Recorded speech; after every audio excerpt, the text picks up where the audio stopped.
Salut à tous et bienvenue pour cette critique express. Aujourd'hui, on va parler du film Fall, sorti en 2022.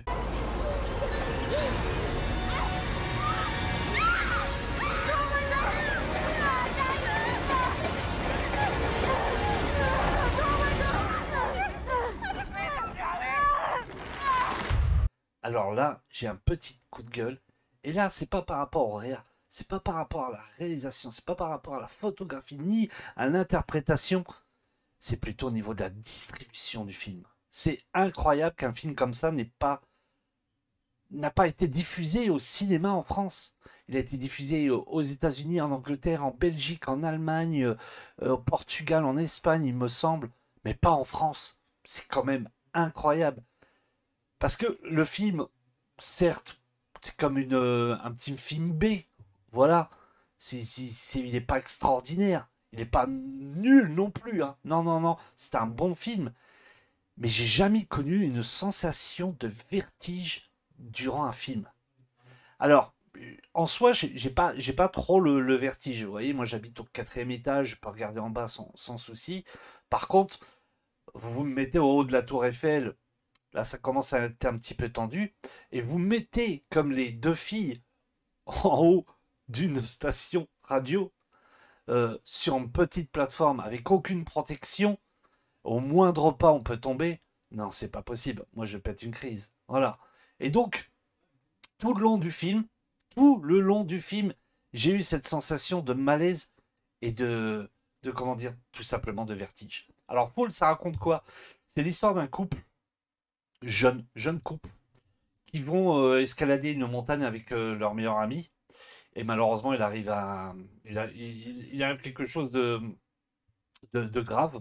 Le copain de Becky tombe et meurt. Et donc, des années après, voire plutôt des mois après, sa meilleure amie lui propose tout simplement de gravir une antenne radio, la plus haute antenne des États-Unis, pour histoire d'exorciser ses démons, ce qu'elle faisait avant avec sa meilleure amie, et aussi de faire son deuil de son copain. Chose qu'elle acceptera. Et je vous y explique par la suite parce que je ne vais pas spoiler. Et de toute façon, je pense que vous en doutez. Alors, qu'est-ce qu'ils vont ce Fall? Franchement, moi, j'ai passé un agréable moment. 1h47 sont passés très très vite. J'ai peut-être le seul petit reproche un petit peu sur l'actrice Virginia Gardner, qui interprète la meilleure amie, donc Shiloh Hunter. Un petit peu chiante au début avec son côté quand on est influenceuse avec la caméra, tout ça. Alors, de toute façon, j'ai pas critiqué. Moi, j'ai une chaîne YouTube. Je suis pas influenceur, hein. J'ai une chaîne YouTube, donc je critique pas. Mais ça, c'est vraiment tout au début du film. Une fois qu'il commence à monter sur cette tour radio, là, la tension. Mais j'ai jamais connu une tension aussi forte que ça. Et surtout le vertige. Moi, à leur place, j'aurais pas pu monter en haut de cette radio. Tout au long qu'ils escaladent, les boulons s'enlèvent. La tour, elle est enfin, cette antenne radio, je pense que c'est ça, elle ne tient pas. Elle ne tient pas du tout. Et les chaînes commencent à partir en vrille. Je ne dirai pas plus, je ne spoilerai pas. Tout ça mélangé avec des espèces de gros vautours qui traînent tout au long voilà, de ce désert, parce que cette antenne, elle se trouve en plein milieu du désert. Il n'y a pas un qui vive. Il y a un restaurant très très loin. D'ailleurs, ce restaurant, ce sera un petit peu ouais, l'élément clé de ce film. À part les vautours, il n'y a rien. Et en fait, ils vont rester coincés là-haut. C'est là qu'on sent le danger. Parce que d'heure en heure et de jour en jour, ils se demandent comment ils vont faire. Et j'ai aimé cette approche du film par rapport aux autres films catastrophes, c'est qu'ils essayent des choses, mais ça ne fonctionne pas. Souvent, dans d'autres films catastrophes, ils trouvent le truc et paf, bingo, voilà. On arrive à trouver, voilà, bingo. Bah là, en fait, non, ils n'y arrivent pas. Ou quand ils trouvent des choses, bah, c'est super inventif et super ingénieux, comme l'histoire du drone. Donc je ne vais pas vous expliquer à quoi sert ce drone ou autre chose, je vous laisserai découvrir. Mais en fait, à un moment donné, ils en ont besoin. Mais malheureusement, il a quasiment plus de batterie. Donc, ils cherchent la technique pour remettre de la batterie. En fait, une des filles lui propose de tout simplement brancher le drone sur l'ampoule qui est tout en haut de l'antenne radio. Chose qu'a fait tout au début du film dans le restaurant, pour lui faire voir que ça fonctionne. Et ça, j'ai été bluffé, parce que je pensais pas qu'on pouvait faire ça. Alors, j'ai pas de base électricien du tout, des petites notions, voilà. En électricité, moi, je m'y connais pas du tout. Mais je savais pas qu'on pouvait faire ça. Franchement, chapeau. C'est un bon côté inventif et franchement, j'ai trouvé ça super, super chouette. Alors la réalisation, pour moi c'est le point fort. La photographie est extraordinaire. Quand vous voyez les deux filles assises sous cette plateforme et qu'elles regardent au loin, où on a toute cette vue sur le désert, et puis quand ils baissent la tête, t'as la vue d'en dessous. Waouh, ça donne des frissons, mais des frissons. La réa est franchement super chouette, la photographie est classe. Alors, derrière cette réalisation, on a Scottman, le réalisateur. Je connais pas du tout. J'ai essayé de regarder un petit peu sa filmo, tout ça, j'ai rien trouvé. Le film a un budget de 3 millions. Je pense qu'il a dû en amener beaucoup plus. 3 millions, c'est rien, rien, rien du tout. Faut savoir que les plans, les décors ont été faits à l'extérieur, mais bien sûr, les scènes de cascade sont faites dans les studios. Mais chose qui est sympathique, c'est que dans les scènes de studio, bah bien sûr, ils ont dû faire ça avec une partie, bien sûr, d'une antenne. Donc, s'amuser à faire des acrobaties, s'amuser à faire un peu des prises d'escalade.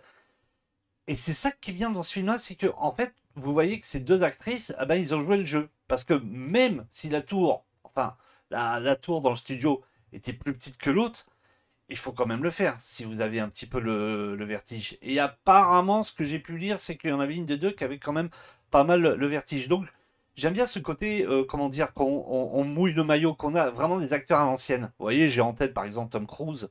Ça qui est bien chez lui, c'est que par exemple dans le dernier Top Gun, il a, voilà, il a piloté vraiment un avion lui-même. Les scènes de cascade, il les a fait lui-même. C'est ça que j'aime bien pas s'amuser à rester dans cette boucle, dans ce cercle infernal du fond vert sans rien faire.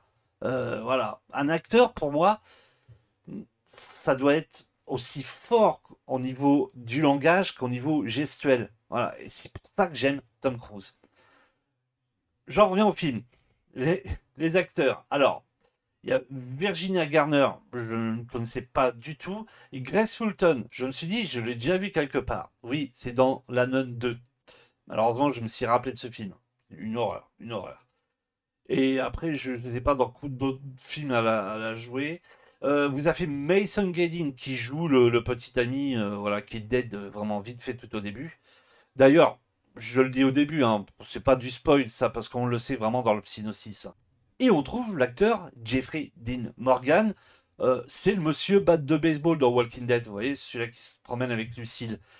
Apparemment, c'est un ami du réalisateur de Scuntman. Il a déjà fait un ou deux films avec lui, et là, il revient pour un troisième. On le voit un tout petit peu. Moi, j'aime bien comme acteur. Je trouve il a une tête, il a une présence. On le voit bien dans Walking Dead, il joue super bien. Donc, le casting est vraiment sympa. Je trouve que les actrices se débrouillent bien. Je ne vois pas de point noir à ce film, sauf la diffusion. Franchement, de ne pas avoir mis ça au cinéma, c'est quasiment incroyable. Il a sa place dans une grande salle, il a sa place sur un grand écran, un IMAX. Je ne comprends pas. Et puis là, j'ai vu en fait que dans aucune salle en France il sortait. Et puis il sort, je sais pas, en Blu-ray, mais c'est assez compliqué. J'ai pu lire ça dans des commentaires sur Allociné. Je le réécrirai en bas pour tous ceux qui sont intéressés. Franchement, moi je vais vous dire, j'ai réussi à le choper via le, le Corsair, voilà, le web Corsair. Il n'y avait pas d'autre moyen de le choper. Il n'y avait pas d'autre moyen. Aucun cinéma le sortait. Voilà. Moi, j'habite pas à la frontière belge où je pouvais pas aller dans un autre pays le voir, quoi. Voilà. Donc, moi, dans mon petit patelin, il fallait oublier. Et je trouve ça vraiment dommage parce que même sur un petit écran, parce que j'ai pas un grand écran, j'ai un écran moyen, voilà, d'une salle moyenne. Eh ben, j'ai eu cette sensation de vertige et c'est assez dingue. Alors, j'imagine même pas dans une salle IMAX. Waouh, ça doit être vraiment, vraiment, vraiment fou. Sur ce, portez-vous bien, continuez à regarder les films et des séries télé et je vous dis à très très vite. Ciao.